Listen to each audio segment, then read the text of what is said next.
Hola, buenas tardes, buenas noches a todos. Daniel Spatz, desde California, de Spatz Interviews. Hoy recibimos al señor Eddie Fleischmann, un periodista deportivo muy prestigioso de Perú. Y para mí es un placer porque he entrevistado a muchos periodistas y me encanta porque es otra dinámica para mí. Y salir un poco del tenis, ¿no? Como siempre digo, y un abrazo a todos, gracias por conectarse. Quédense porque va a estar muy lindo. Les tiene que gustar el fútbol, eso sí, vamos a hablar mayormente de fútbol. Y Ana, ¿cómo estás? Ana Julia del Río, un abrazo grande para ti, para tu familia, una ex alumna de tenis de Perú, de México, perdón. Y ahora estaba con lo de Perú. Y bueno, muy contento siempre. Yo estoy contento siempre digo lo mismo, muy contento de recibir a mis invitados y también otro muletilla mía, es decir, un invitado muy especial. Todos son especiales porque si no, no los buscaría. Piensen que yo no tengo ningún compromiso, yo produzco esto por mi cuenta, claro que me ayuda gente a recibir a conectarme. Ahí está, Eddie, te voy a recibir, Eddie. A ver si te puedo recibir ya. Ahí.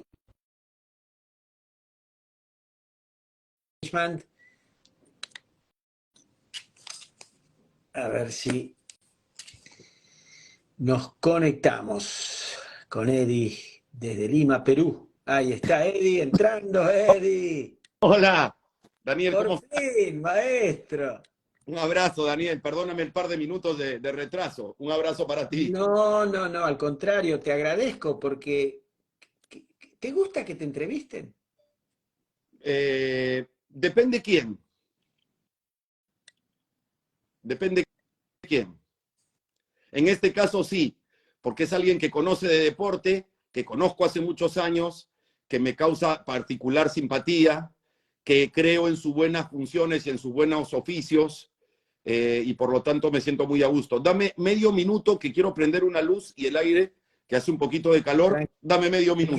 Tranquilo, Eddie. Bueno, muchas gracias. Empezamos con todo. Quédense, la van a pasar muy bien. Vamos a hablar del fútbol peruano, del fútbol mundial, del fútbol argentino también. Bueno, Sí, Eddie, querido, te agradezco mucho. Es un honor, ¿eh? por favor, es un honor para mí que después de los ilustres entrevistados que tienes me hayas elegido también. No, pero me encanta. Hablé en la introducción, no sé si escuchaste, de que para mí es un gran desafío entrevistar periodistas, ¿Por qué? porque yo no soy periodista. Yo tampoco. ¿Cómo que no? Bueno, ejerzo el periodismo, que no es lo mismo, pero no tengo formación de periodista. A ver, pero cuéntanos, mira, en Perú yo viví muchos años, tú sabes, y Claro. me parecía muy curioso que decía, ¿qué es de tu vida, Daniel? Me preguntaban de esa manera, no sé si todavía se estila. Bueno, Bien. yo quiero arrancar, para arrancar otra vez esta hermosa charla, ¿qué es de tu vida, Eddie? Bueno, en estos tiempos, haciendo mis contenidos en YouTube y en redes, trabajando en Willax Televisión, que es un canal de señal abierta en Perú, con un programa a las 11:10 de la noche, de lunes a viernes, con toda la información diaria, coyuntural, con el análisis y el punto de vista y la opinión marcada, porque yo soy de los que cree que ante los temas diversos hay que tomar posición. No se puede estar en medio de la pista. O estás en una vereda o estás en la otra. Hay que tomar posición ante situaciones que se dan, sobre todo en el marco del deporte peruano, con todas sus carencias y que tú conoces muy bien porque has trabajado aquí. Eh, Ovación. Yo recuerdo que ahí tuve una pequeña con Miki, que en paz descanse. Ese programa era mítico, era una cosa de locos. Existió después, yo me fui después. ¿Existió otra ovación? ¿Existe otra ovación?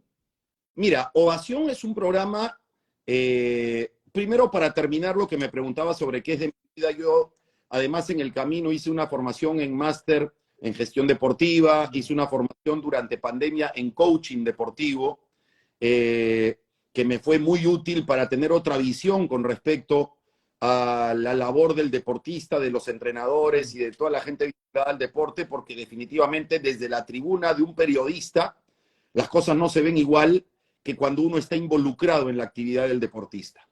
Eh, entonces, bueno, quería comentarte eso y le doy conferencias a empresas, a equipos de recursos humanos, a equipos del mundo corporativo con respecto a toda la cultura del deporte trasladada a la organización. Liderazgo, superación, trabajo en equipo, consecución de metas, esa cultura de superación permanente en la cual se involucra el deportista cuando siempre busca su mejor versión. Eso trato de trasladarlo al mundo corporativo por estos tiempos, es parte de mi labor.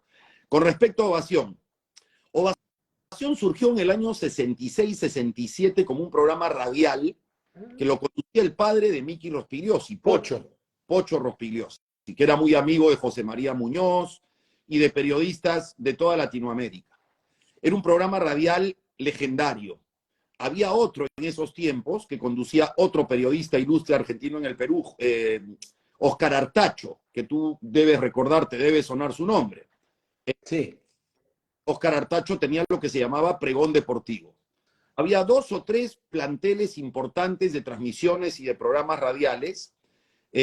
Con el tiempo, bueno, evidentemente tenían una notoriedad enorme en tiempos en los que no existía internet y no había tanta transmisión televisiva.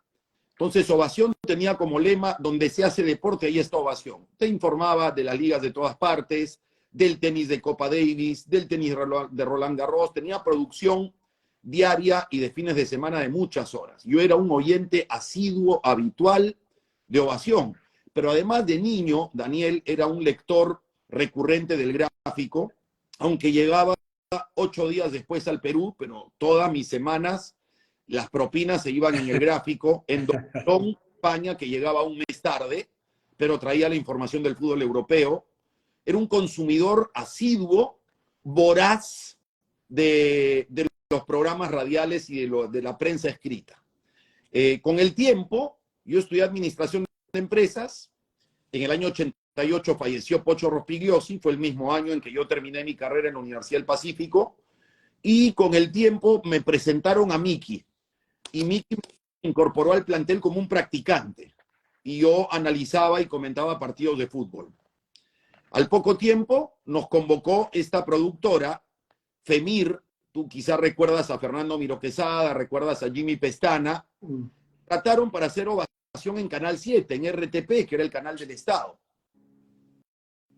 Y recuerdo que Miki tenía como plantel, entre los conductores teníamos programa de lunes a viernes y teníamos programa los domingos de resumen del fin de semana, y estaba Enrique Valdés, que era un comentarista chileno que trabajaba en Perú, estaba yo, estaba Alex Rizzi, que en paz descanse, estaba Gonzalo Núñez, y estabas tú con tu bloque de tenis.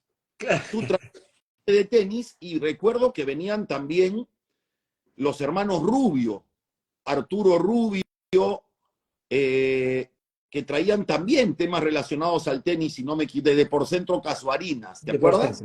Sí. Le decían el zorro Rubio. Gustavo Rubio. Y tú tenías tu bloque de tenis. Yo recuerdo bien esos tiempos en los que estábamos igualitos, pero peinábamos un poco menos canas, pero más fe. Sí, más fe. Qué bueno, qué linda época. Pero hay otro, salió... Ovación sigue existiendo porque en el tiempo Miki adquirió una emisora radial en AM, y hoy Ovación no es un programa, sino es una emisora deportiva radial que sigue existiendo. Pero la gran parte de aquel plantel ya no está. Son nuevos periodistas, es otra dinámica además, porque hoy con las redes sociales, hoy emitiendo programas a través de una página web, a través de Facebook, a través de YouTube, etcétera, son otros tiempos. Y tú te ayornaste, ¿verdad? Porque tienes una gran participación en las redes, me gusta mucho, es muy bueno eso. Bueno, creo que uno estaba obligado. A mí me tocó empezar comentando con Ovación el Mundial de Estados Unidos 94, no nos tocó transmitirlo, pero comentábamos. Pero sí, en Panamericana con Miki hicimos teledeportes, transmitimos los Juegos Olímpicos de Atlanta 96, la Eurocopa de Naciones del 96, las eliminatorias para Francia 98, y tiempo sin internet. La investigación periodística tenía que ser mucho más rigurosa. Yo me iba a la Biblioteca Nacional a buscar el diario El Comercio de 4 años antes para saber cómo había quedado el medallero de Barcelona 92 o de Seúl 88, y tener información que brindarle a la audiencia, porque no estaba en un clip como está ahora. Y bueno, con el tiempo uno se adaptó a la existencia de Internet, se adaptó a las transmisiones en vivo, se adaptó a esto, a las redes sociales, al canal de YouTube. No es igual, no me apasiona de la misma manera, pero hay que adecuarse a los tiempos. ¿Te gusta entrevistar? Me gusta entrevistar dependiendo del personaje. Hay personajes que provoca entrevistar que pueden tener una gran riqueza para extraer en una entrevista, y hay personajes que probablemente sería interesante entrevistar, pero hay que hacer una investigación de su vida, hay que hacer una investigación de su actividad, dependiendo del tema. Dependiendo del tema. No sé si me interesaría demasiado entrevistar a, no sé, un entrenador de esgrima, no sé. Pero me interesa muchísimo entrevistar a un gran tenista, a un gran futbolista, a un gran entrenador, a un gran periodista, a personajes de notoriedad. Siempre va a ser interesante quererlos entrevistar. Y cuando ves una entrevista, Eddie, ¿qué te gusta? ¿Qué te atrapa para dejar ahí, quedarte y decir, esta la voy a ver? Más allá del invitado, que muchas veces es quien nos atrapa, pero lamentablemente a veces el entrevistador es un desastre. Pero a ti, ¿qué te hace sentarte y ver esa entrevista? Primero el entrevistado, y después la capacidad que tenga el entrevistador para llegar al fondo de lo que ese personaje puede darle, y ponerse a la altura y que tenga conocimiento del tema que va a entrevistar, porque uno puede ser un neófito y desperdiciar a un gran personaje, o uno puede ser alguien preparado que exprima al personaje. Y te doy un ejemplo. A mí me gusta ver a Jaime Bailey entrevistando, porque Jaime Bailey es un tipo capaz de extraer petróleo de cualquier personaje, capaz de ponerse a la altura de cualquier personaje, más allá de su capacidad intelectual, de su capacidad profesional. Es un tipo que te va a sacar un diálogo interesante con cualquier personaje. Entonces, a veces el entrevistador es más rico inclusive que el personaje. Genial. Bueno, estás dejando statement que después viste que yo hago esos clips. Ahí va a quedar, ya quedaste ahí. Bueno, a ver, Pauta. sácame de algo que siempre yo, que fui al Perú en el año 88 y todavía, a mí siempre me hacían bromas por el 69. Y yo les decía, chicos, Un otro tema. no vivan de recuerdos, decía yo, ayórmense. Bueno, ¿qué pasó con el fútbol peruano? Porque pasó con el vóley. Quiero que hables del deporte. Ha pasado también con el tenis, después de muchísimos años, después de Lucho Horna aparece Varillas. Pero el fútbol y el vóley, que le dieron tantas satisfacciones en los 70s, en los 80s, ¿por qué no hay una, así como en Argentina pasó con los Pumas, las Leonas, que hay una continuidad del tenis? ¿Por qué en Perú se corta eso, Eddie? Siempre te lo quise preguntar. Mira, me haces una pregunta complicada que exige una respuesta que vaya hasta las raíces.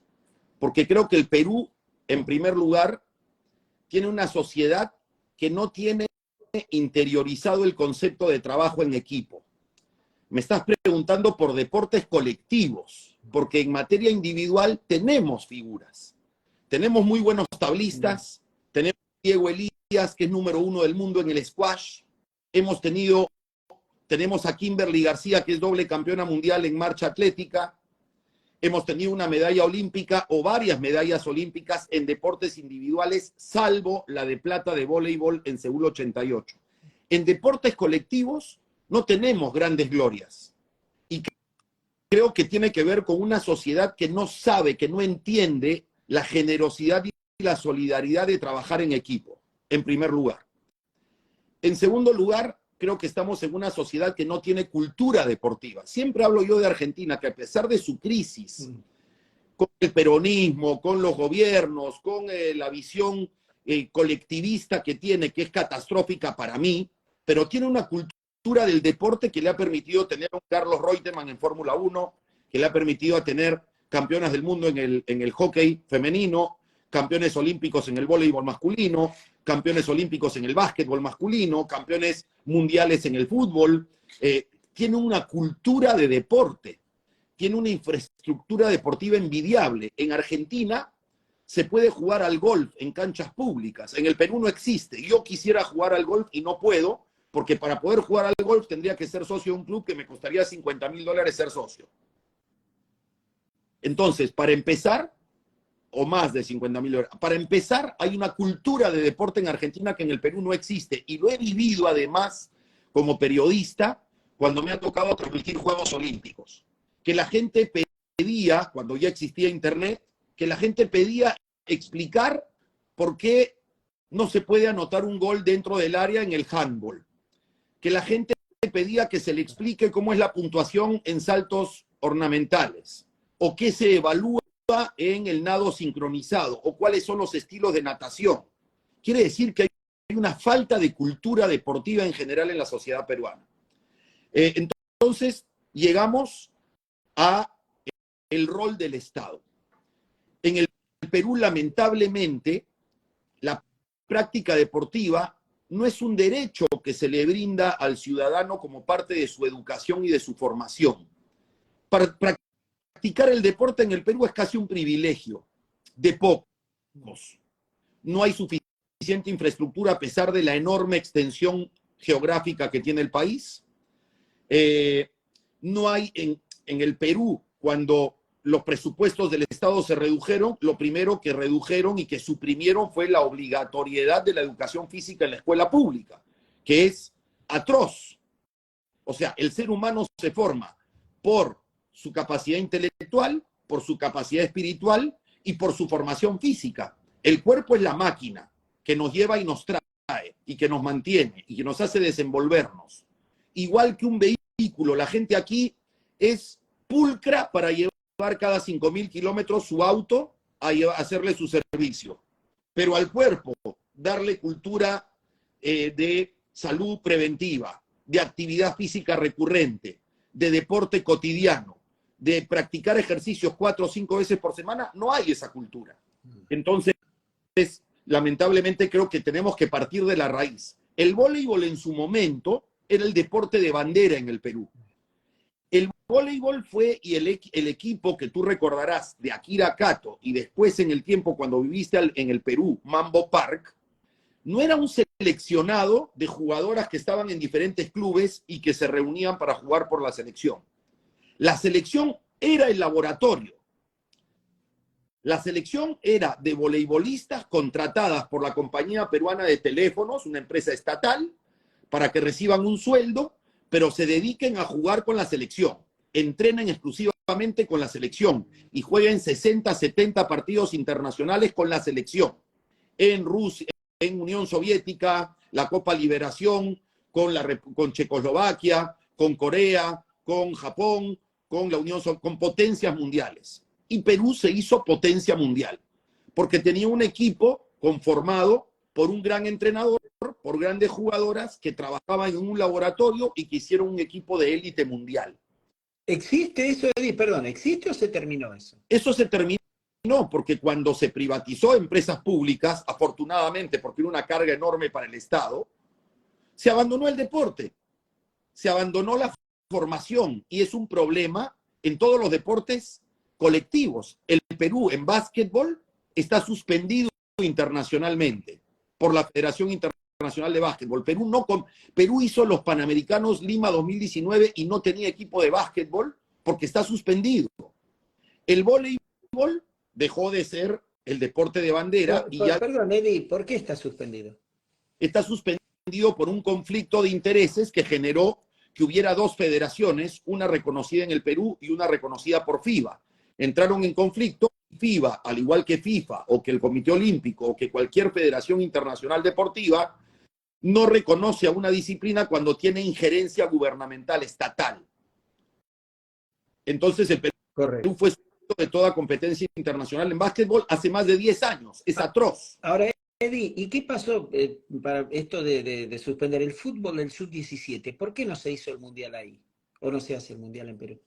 El mundial no se hizo en Perú en el sub. Para terminar muy rápidamente. Sí. Cuando hablamos de deportes colectivos, requerimos de qué?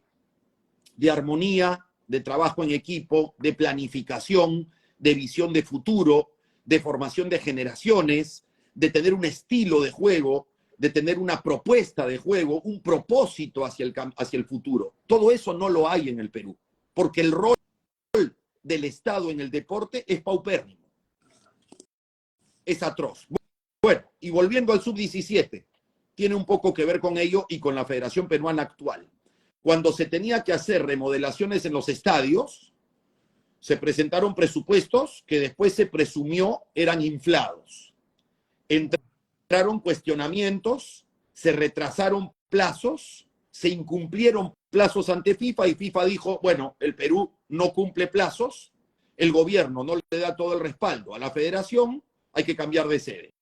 Ahora, aquí la FIFA entra en un contrasentido terrible porque le quita el torneo mundial sub-20 a Indonesia por una cuestión discriminatoria con Israel, se lo da a la Argentina, pero el sub-17 se lo da a Indonesia.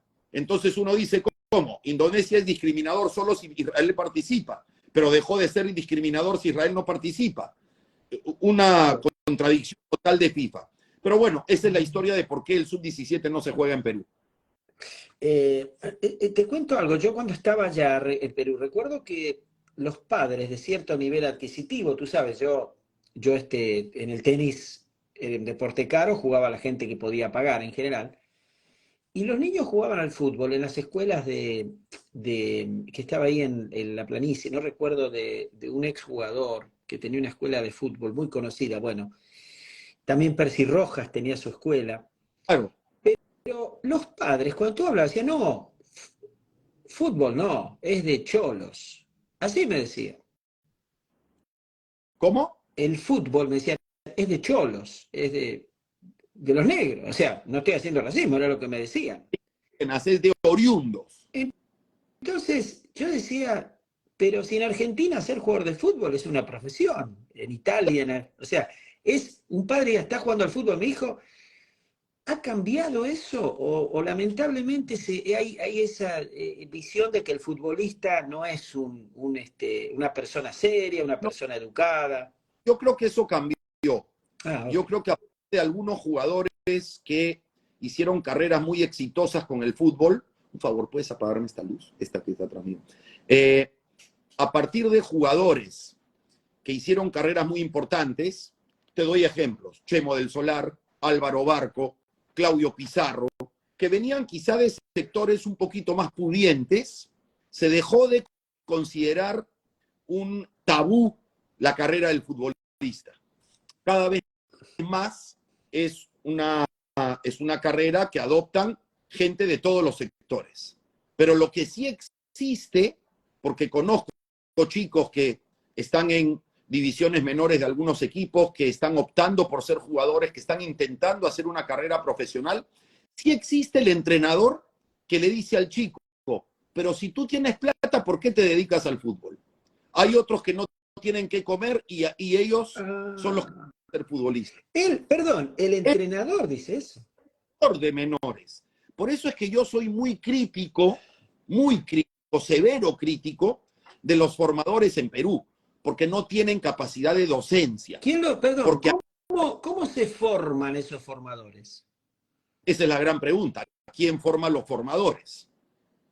Hay escuela de entrenadores, pero se arrastra prejuicios, se arrastra resentimientos, se arrastra victimización que son perniciosas. Entonces, conozco chicos que quisieron ser futbolistas y se aburrieron porque otros chicos los cuestionaban que por qué venían en auto, que no debían venir en auto al entrenamiento, que debían venir en bus, que debían venir en movilidad pública, que el que va en auto propio no tiene necesidades, entonces ¿por qué se va a dedicar al fútbol? Eso sigue existiendo, aunque no se haga público, pero yo te lo cuento porque conozco casos. Claro, ahora Ricardo Gareca, que te voy a preguntar de él, intentó involucrarse en eso, en la parte, así como Pekerman, sabemos que es un gran formador. ¿Ricardo intentó meter mano en eso o no? Ricardo Gareca llegó primero con un objetivo central, que es el que motivó su contratación: conducir a la selección absoluta de Perú rumbo al Mundial de Rusia. Y lo pero, logró. y que lo logró.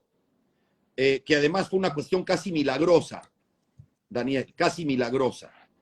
Porque Ricardo Gareca llegó a poner a la selección peruana top 10 del ranking mundial FIFA frente a una liga que a nivel doméstico es muy poco competitiva. Entonces lo que hizo Ricardo Gareca fue grandioso, fuera de lo normal, en mi opinión. Ahora, después de clasificado a Rusia, cuando renueva su contrato para continuar un periodo más, Ricardo Gareca sí quiso involucrarse en introducir cambios en el fútbol doméstico, en mejorar la parte formativa, en hacer que en los clubes se trabaje mejor la base generacional, la base formativa. Y no lo dejaron, porque la dirigencia en el fútbol peruano no tiene visión de futuro. Gran parte de la dirigencia de la primera división del fútbol peruano ve el trabajo de menores como un gasto y no como una inversión. Suelo poner como ejemplo la maravilla que ha hecho Independiente del Valle en Ecuador y que debería ser el rumbo a seguir, pero la dirigencia en el fútbol peruano es realmente de un nivel deplorable, que yo rechazo y que critico constantemente. Y puedo ser visto como un renegón a veces, pero es inevitable que, Daniel, si a ti te consta que yo tengo 30 años trabajando en esto y sigo criticando la falta de trabajo de menores, la falta de involucramiento, la falta de formación, es porque uno termina de hartarse de que pasen las décadas y nada cambie. Y nunca, perdón, Eddie, y nunca se les ocurrió a los dirigentes traer una persona con mucha experiencia en la formación y que sea líder. ¿Lo han hecho o no?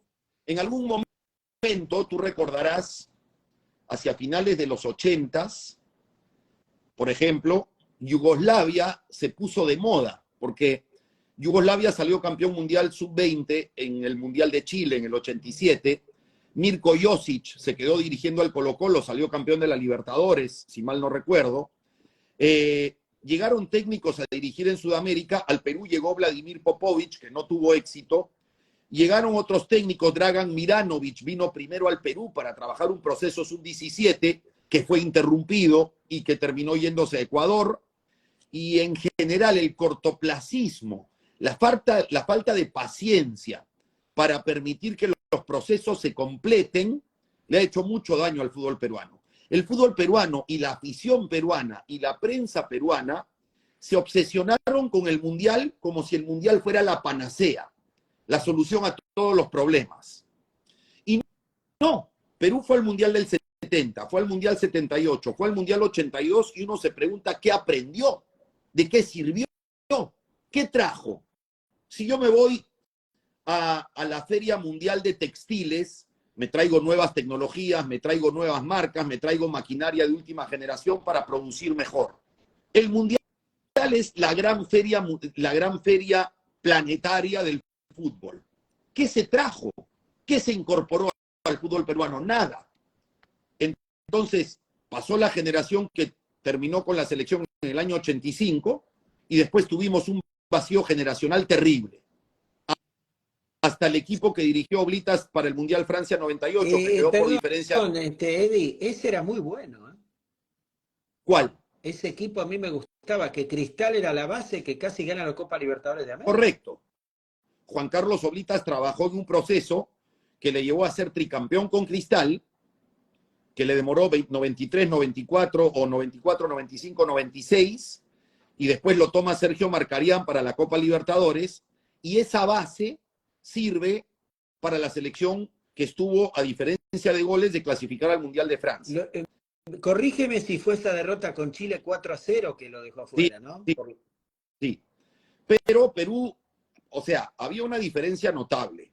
Chile tuvo a los dos goleadores de la eliminatoria, Marcelo Salas e Iván Zamorano. Y fue la selección que más goles marcó. Le hizo 4 a Paraguay, 4 a Uruguay, 4 a Colombia. Y aquí había una ilusión desaforada por pensar que Perú iba a ganar o iba a empatar en Santiago. Y yo no era tan optimista. Pero a diferencia de Chile, que tenía a Marcelo Salas, a Iván Zamorano, al Coto Sierra, a Marcelo Vega, Perú tenía jugadores importantes, pero que Oblitas lo logró incorporar a un funcionamiento colectivo, pero no tenían la notoriedad de los chilenos. Flavio Maestri, Yuliño, Germán Carti, eran los delanteros de Perú, mientras que Salas y Zamorano brillaban en Europa, ellos estaban en el fútbol peruano. Pero el funcionamiento colectivo potenció lo que eran algunas carencias individuales. Y Perú se hizo competitivo con esa selección de Oblitas.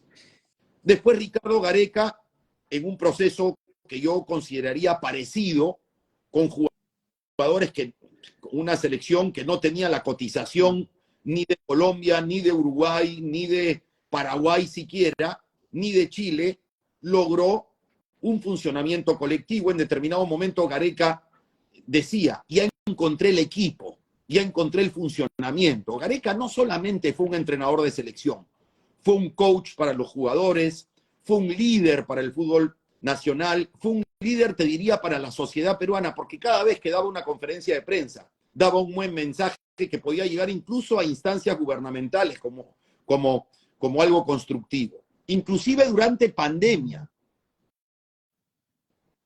Sí, ahí se cortó un poquito, Eddie. No sé si me escuchas. Se fue un poquito. ¿Estoy o no? Sí, ahora sí, ahora sí. Ahora sí. Ahora sí. Ahora, nadie intentó convencerlo para que se quede ahora, o él realmente quería irse. No. Él quería quedarse. Él estaba dispuesto inclusive a una deducción en sus ingresos económicos luego de no clasificar a Qatar, porque evidentemente el fútbol peruano no iba a cobrar los premios que habría cobrado si hubiera.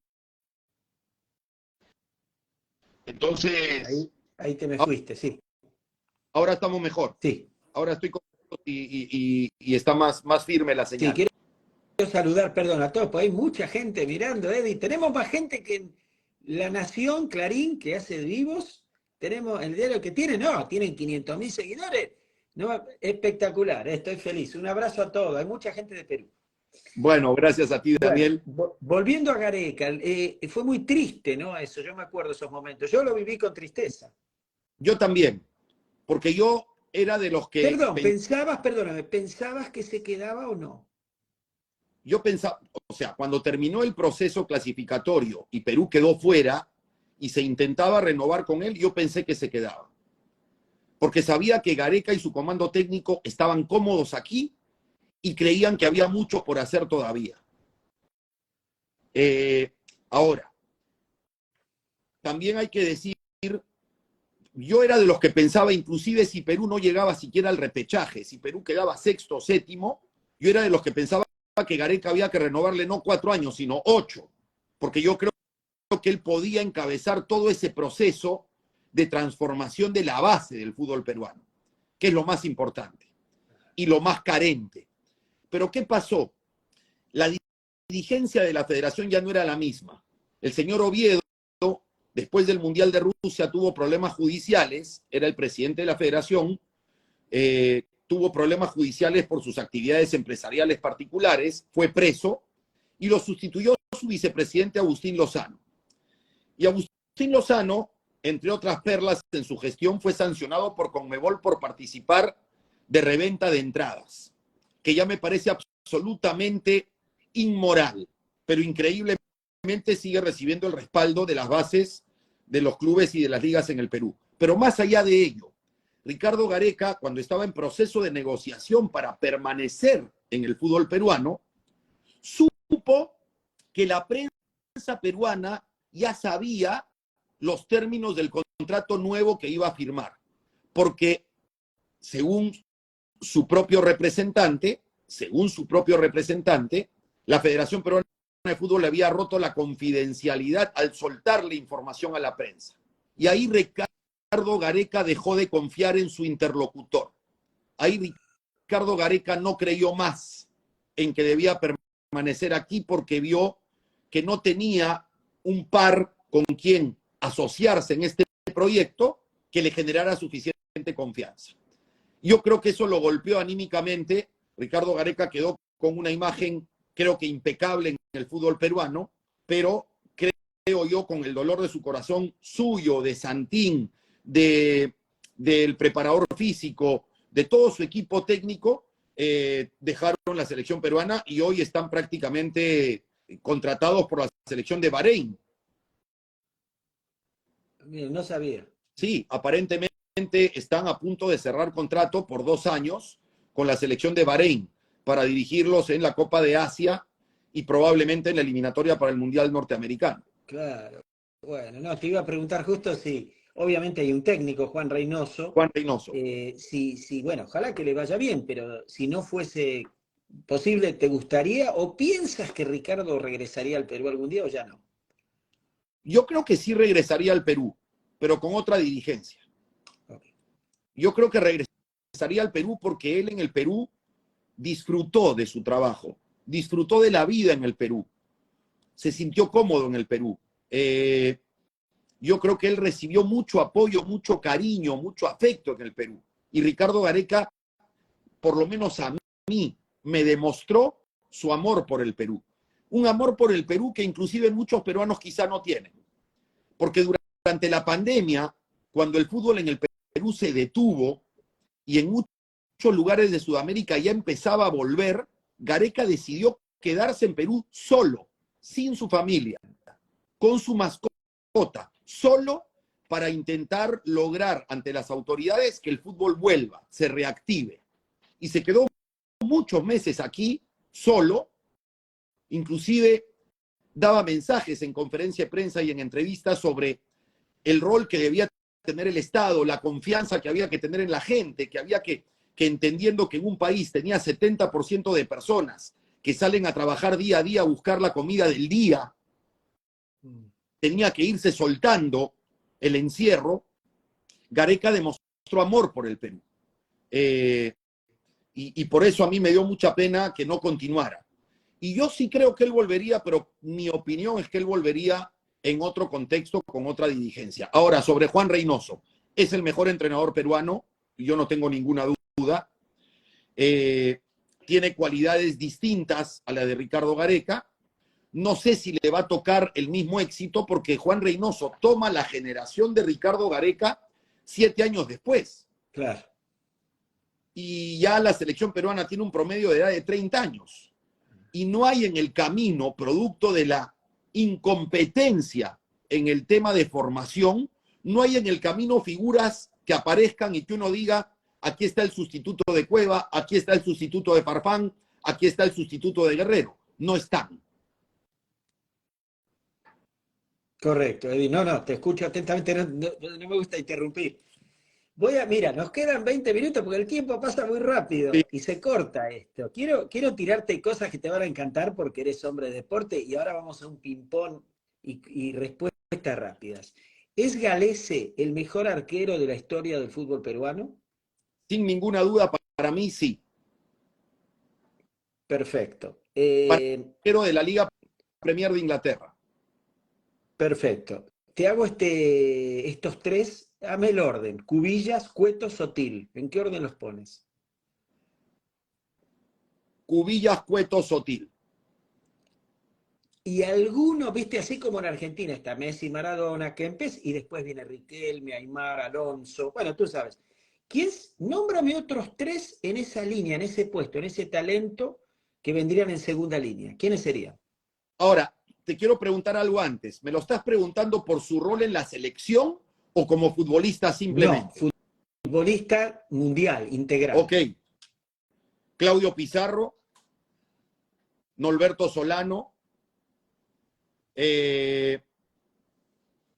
probablemente Jefferson Farfán.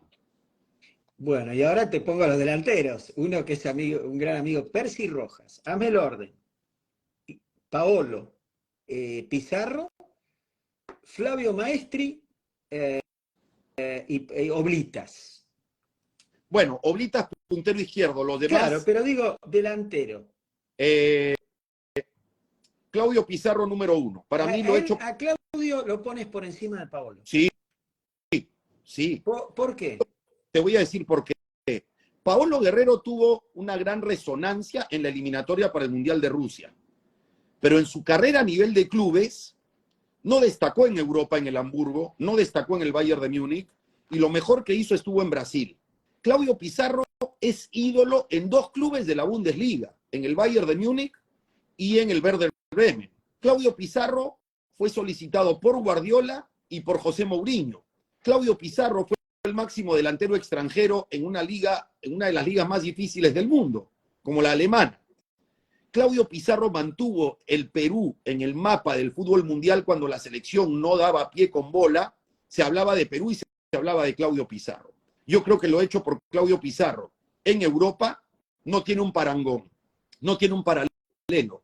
Sotil duró 2 temporadas en Barcelona, Cubillas un par de temporadas en el Porto de Portugal, pero al nivel de Pizarro en uno de los equipos más importantes de la historia, ninguno.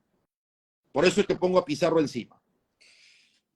Defensores, no quiero después, porque si hay algún defensor... Te digo rápido después. Sí. Paolo por el rol que tuvo en la clasificación al Mundial de Rusia. Juan Carlos Solitas para mí fue uno de los mejores punteros izquierdos que yo he visto. Y después Franco Navarro y Flavio Maestri. Franco Navarro antes que Flavio Maestri. Es verdad, jugó en Independiente, sí. Rojas ahí. Perfecto. Defensor, el mejor defensor de la historia del fútbol peruano. Héctor Chumpitaz.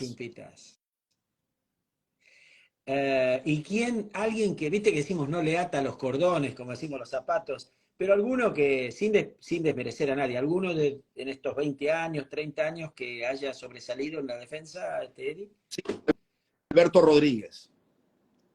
Perfecto. Alberto Rodríguez, que fue clave en la clasificación para el Mundial de Rusia, que debió hacer una carrera mucho más exitosa en clubes. Él alcanzó a jugar en clubes de Portugal, fue, digamos, la liga más importante a la que llegó, pero Alberto Rodríguez tenía una calidad impresionante, un timing para el juego aéreo único. Y yo creo que fue fundamental en la defensa peruana. Alberto Rodríguez, para mí, en el equipo de Gareca había 3 cracks, 4 cracks. Cuando hablo cracks, hablo de figuras distintas. Alberto Rodríguez, Cristian Cueva, Jefferson Farfán y Paolo Guerrero.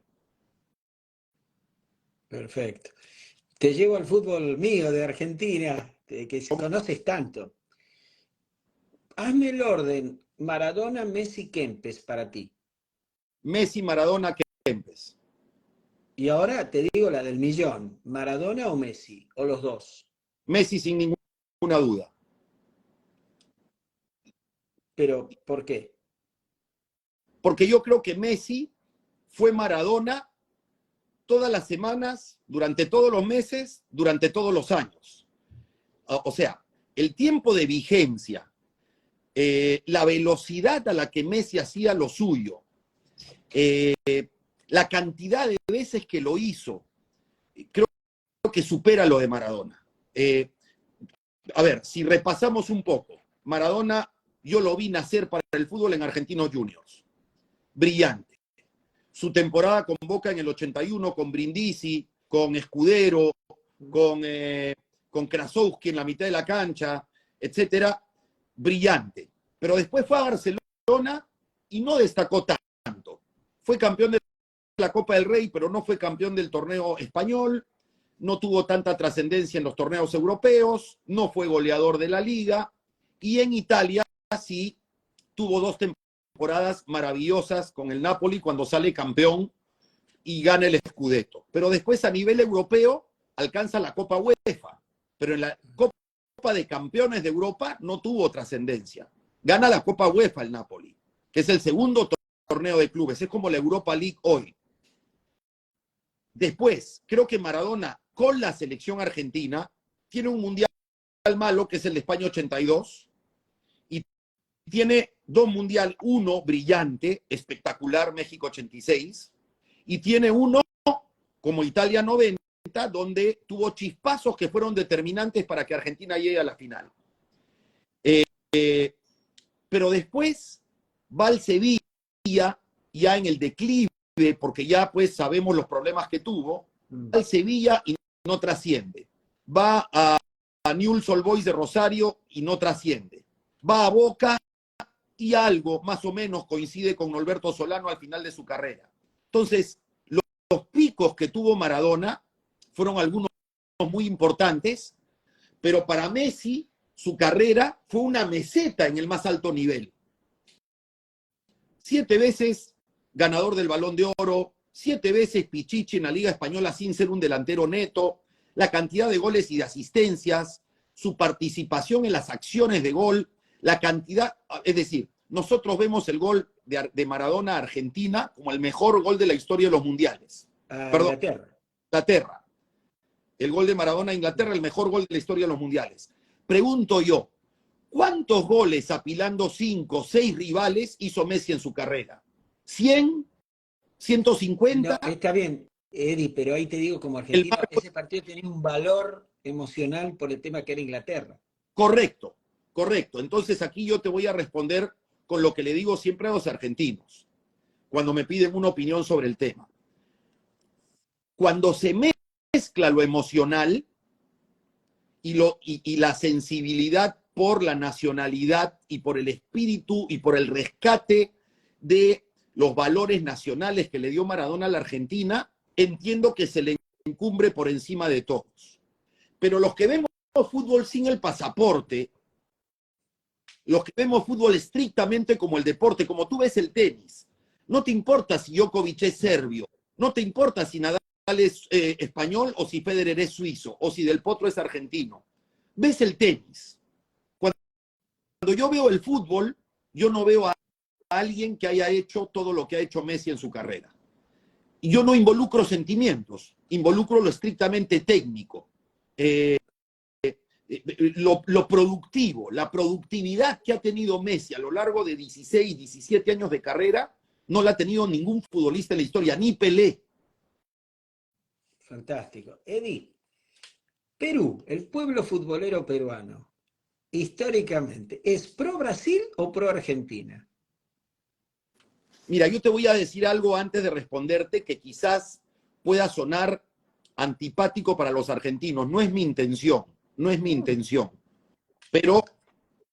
Pero es algo que yo he observado objetivamente porque me ha tocado ir a 6 Copas del Mundo, me ha tocado ir a eliminatorias y seguir selecciones peruanas por toda América, etc. Yo siento que además que Messi le dio a la Argentina algo que no le pudo dar Maradona. Probablemente nunca antes el mundo fue tan hincha de la selección argentina como con Messi. Totalmente. Y con Maradona probablemente haya tenido más detractores que nunca. Sí. De otros. Entonces, probablemente. Perdón, como argentino, 101% de acuerdo, y lo digo públicamente. Entonces, yo creo que esa imagen, porque hay un tema de marketing aquí, posicionamiento, el concepto de posicionamiento.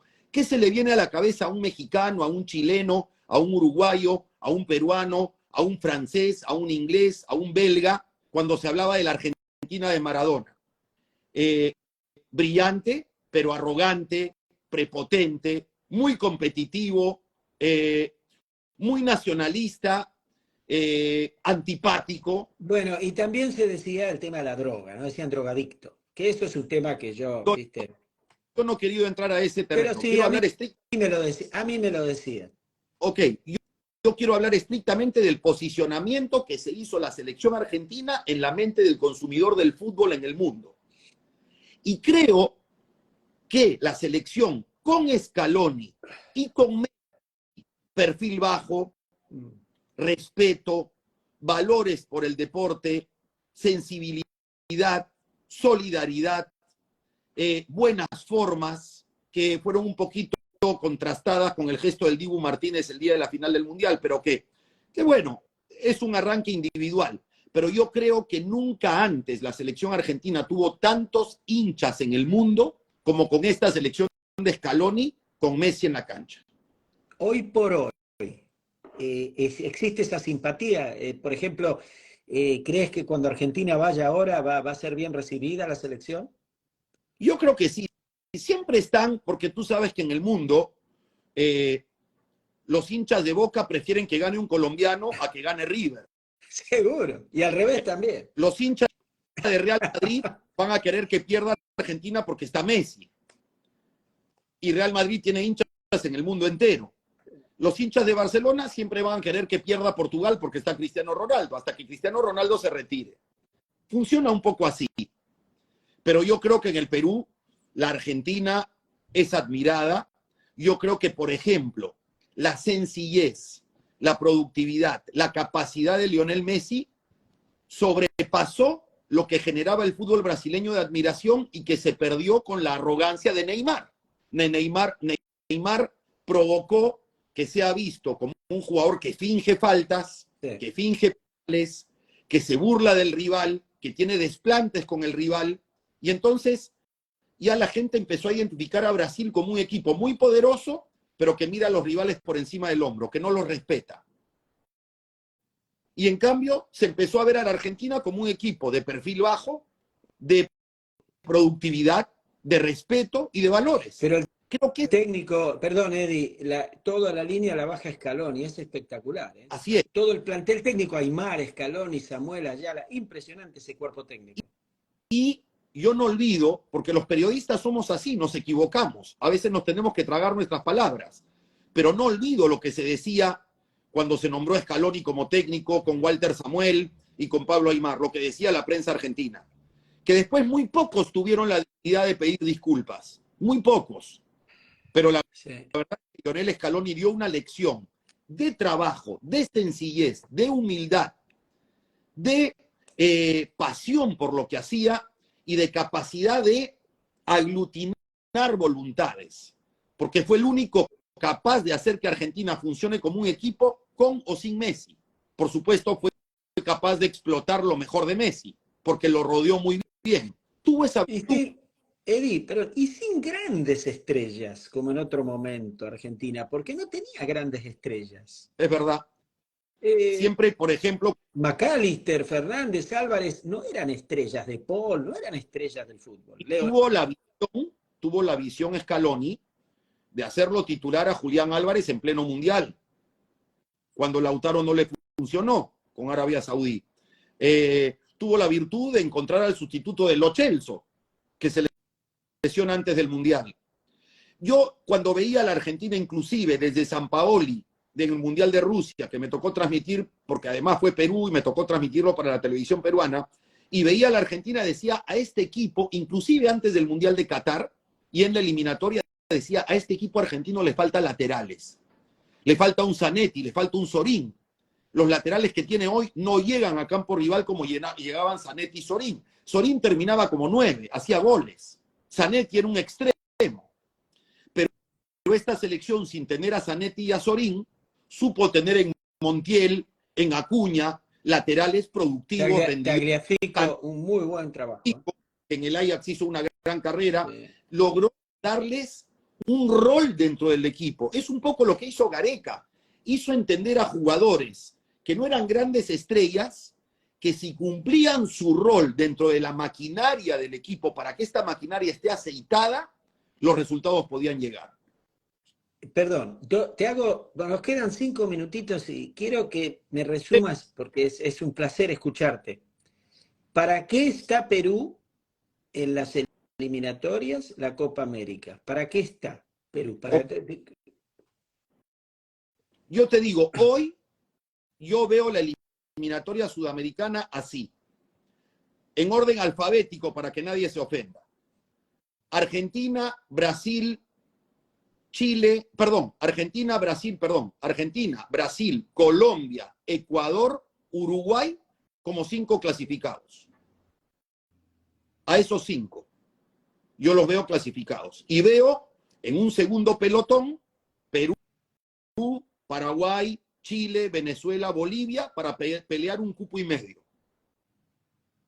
Ahora, en este segundo grupo, veo a Paraguay con un recambio generacional muy interesante, con un chico Enciso brillando en la Liga Premier de Inglaterra, con el otro chico Almirón, con jugadores que están en la Liga Argentina, brasileña, mexicana, y con Barros Esqueloto, que ya tiene un tiempo trabajando.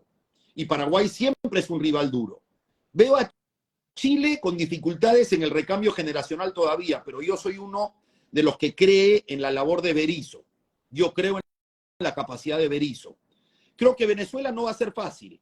Y creo que Costas es un técnico muy hábil y que a pesar de las carencias de Bolivia, va a saber ser fuerte de local en La Paz.